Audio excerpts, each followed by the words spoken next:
फकीर की सच वृद्धि वो ओम शांति आश्रम छोटा बच्चा रहता है ना, उसको मर्जी पे छोड़ देना है और कुछ नहीं मर्जी पर क्या छोड़ दोगे? बच्चा को क्या मालूम है क्या होना है? उसको तो जिस तरह आप पैखाना पेशाब करना सिखाते हो, चलना सिखाते हो, उठना बैठना सिखाते हो, इसीलिए उसके भाग्य का निर्धारक तो माता पिता होते हैं। माता पिता ही उसको गाइड करते हैं कि ज़िंदगी में क्या करना है। ऐसा कहा जाता है कि कुछ विलक्षण प्रतिभा के लोग होते जो कि अपने आप कुछ करते, ऐसा बहुत कुछ नहीं हुआ। जहाँ तक मैं जानता हूँ उसका नेचुरल टेंडेंसी होगा। जैसे मैस्लो ने बोला, a man must be what he can be, because every man is born with different talents, ability, capability, potentiality, and he should grow in the streamline of his own natural talents. Nobody knows what is the natural talents of a child. So generally it is the parents, माता पिता होते वही उसको बताते हैं। उदाहरण लीजिए doctor Satyanarayan, वो एक्सीडेंटली डॉक्टर बन गया। पता नहीं आप डॉक्टर क्यों बन गए भाई, थोड़ा बताइए। 2 सेकंड। एक्सीडेंटली बन गया, एक्सीडेंटली बन गए, वो सोचे नहीं कुछ हुए डॉक्टर बन गए। लेकिन जब वो एक्सीडेंटली डॉक्टर बन गए तो डॉक्टर का टेस्ट लग गया, क्योंकि सोचे सत्यनारायण बाबू कि इससे बड़ा कोई सेवा ही नहीं है। वो बहुत ही कमिटेड आदमी है सत्यनारायण, डॉक्टर सत्यनारायण सर। वो सोचे कि इससे बड़ा कोई सेवा ही नहीं है, क्योंकि नौकरी करोगे तो सेवा करोगे तो डॉक्टर से बड़ा कोई प्रोफेशन ही नहीं है, जो कि हिपोक्रेट्स ही बोला। इससे बड़ा कोई प्रोफेशन नहीं है, ऑक्यूपेशन नहीं है, कॉलिंग्स नहीं है, क्योंकि यहाँ कुर्बानी है, दूसरों के लिए जीना है ज़िंदगी। तो इनको पसंद आ गया, सोचे नहीं तो मैं तो डॉक्टर बनूंगा। और इन्होंने सारे बच्चे को बचपन से ही डॉक्टर बनाने का सोच लिया, कुछ सोचा ही नहीं। क्या बोलिए, आप ही बोल दिए, आप तो विटनेस है। सही, क्या डॉक्टर बनाना चाहता हूँ। चाहे नहीं, बोले बनना ही है। बोलिए भाई, बनना ही भाई हु कैन क्रुक। अगर ये बनाना तो अब बना के छोड़ेंगे क्या? इसको दूसरा हम बनने ही नहीं देंगे। अब बच्चे के क्या मर्जी था, क्या बच्चा का मर्जी, उसको क्या मालूम था? बेस्ट स्कूल में पढ़ाए जॉनसन में, फिर बेस्ट ट्रेनिंग दिए, और एक ही बार में डॉक्टर मेडिकल एडमिशन करा दिए। ये पास फेल का भी चिंता नहीं किया, वो टेस्ट फेस्ट को लात मार दिया इन्होंने। ये टेस्ट फेस्ट क्या है रे भाई? डॉक्टर बनना है ना, टेस्ट पास करके करो यार, पैसे के बदौलत जाओ, डॉक्टर तो बनो। गोल है डॉक्टर बनना, क्या समझे? क्योंकि हिंदुस्तान में सब डॉक्टर बनना चाहता है, सब IAS IPS बनना चाहता है। तो 6 साल की 7 साल की तैयारी होनी चाहिए। एक बार में कोई भी वो कम्पीट नहीं करेगा, क्योंकि लाखों की संख्या में लोग एग्ज़ाम लिखते हैं। और नालायक कमीने कुत्ते उस बच्चे को कम मत समझना जिसको कि एक ही बार में डॉक्टर मेडिकल कॉलेज में एडमिशन करा दिया, क्योंकि वो टाइम का वैल्यूज देता है ज़्यादा। पैसे आते जाते रहते, लेकिन टाइम कीमती होता है। क्या भाई? इनके बच्चे बहुत कम उम्र में डॉक्टर बन गए, और बेस्ट रिकॉर्ड तोड़ के डॉक्टर मेडिकल कॉलेज से पास किया। MBBS बना, MS बना, MTH बना, PCH बना, DCH बना, DSC बना। दुनिया की कोई डिग्री नहीं है जो कि इन्होंने नहीं लिया। टाइम इंपॉर्टेंट है, पैसे आते जाते रहते। तो साहब आप बच्चे को रास्ता दिखाए ना, और आप इंतजार नहीं किए कि टेस्ट में क्या आया, टेस्ट को लात मारो। टेस्ट फेस्ट कुछ नहीं है, टेस्ट को भी हम नया टेस्ट दे देंगे, चलो। ऐसे बहुत मेडिकल कॉलेज है जो बेस्ट मेडिकल कॉलेज है, जहाँ टेस्ट फेस्ट का वैल्यू नहीं है। वो डायरेक्ट एडमिशन लेते हैं और बेस्ट मेडिकल प्रैक्टिशनर पैदा करते हैं। सच है गलत है? सच।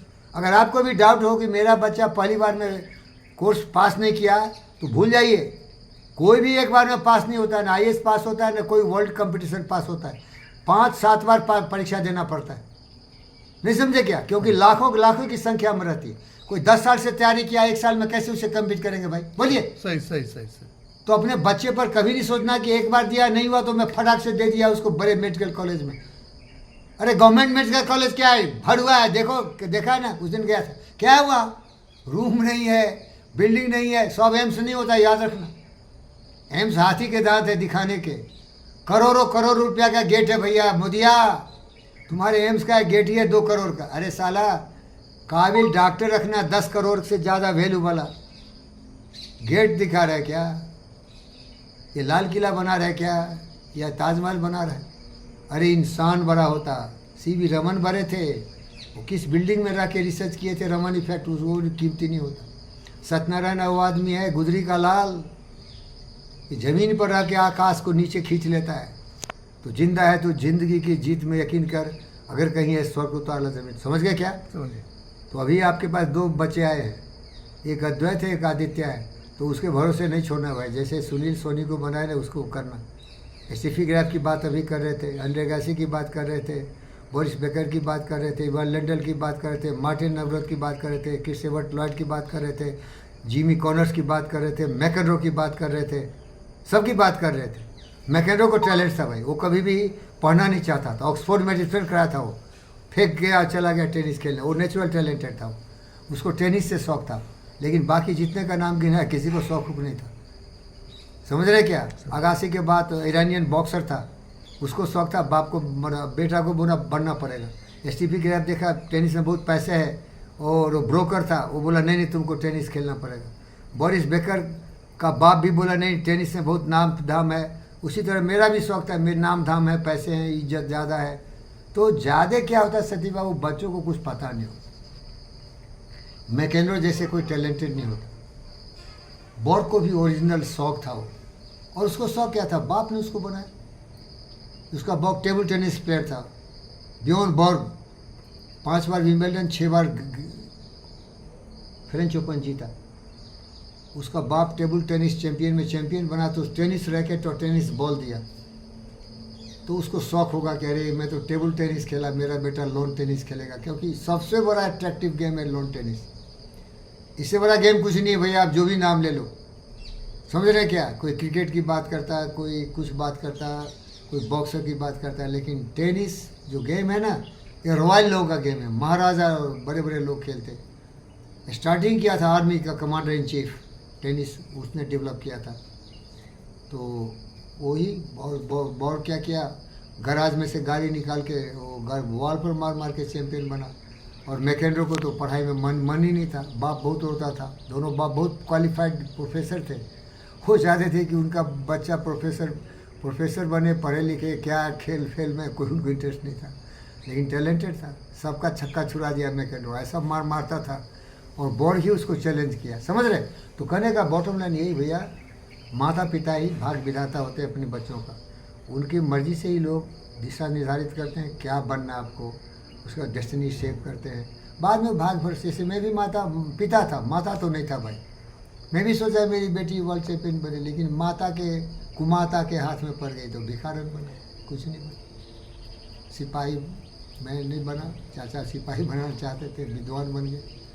अपने भाग का भरोसा कभी कभी लोग बनते मेरी तरह और उनकी तरह, बट ज़्यादा माता पिता का होता है discipline. You have to go there, घोड़े की तरह फोकस, कंसंट्रेशन, कमिटमेंट, डेडिकेशन, करो या मरो, डू और डाई। मैं ऐसा आदमी है, यहाँ बंदूक लगा चल आगे, आगे देख न पीछे देख। मैं ऐसा स्ट्रिक्ट आदमी हूँ भाई, क्या समझे। खुद को लगाता हूँ बंदूक, पहले खुद को बंदूक, चल, मुड़ना नहीं, रुकना नहीं, थकना नहीं, अगल नहीं, बगल नहीं, आगे लक्ष्य की तरफ। मैं खुद को ये भी बोलता हूँ। सारे आगे दूगी मेरे साथ क्या टिकेगा, कुछ करके टाइम पास कर रहा है, दो को धोखा दे रहा है, परेशान कर रहा है, उसका लेके पैसा नहीं दे रहा है। समझ रहे हो क्या मैं क्या चीज़ हूँ। कृष्णा रेड्डी बोला, वीरेंद्र तुमसे बड़ा डिसिप्लिन आदमी नहीं देखा। बोला भैया, पब्लिक प्लेस में बोला, हमारे सामने तो बोला ही बोला, पब्लिक को समझाया, सबसे बड़ा डिसिप्लिन आदमी हमसे अच्छा है। जय गुरुदेव, इसीलिए गुरुदेव बोला आपको। और बोले वीरेंद्र तुम अगर 10-12 साल में आए हुए थे, तुम्हें पूरी धन दौलत लगा देता, तुमको भी मिले जीता नहीं। इतना महान आदमी साहब हो, हमारी बेटी को स्पॉन्सर किए ना। जय गुरुदेव जी भी के साथ, धन्यवाद।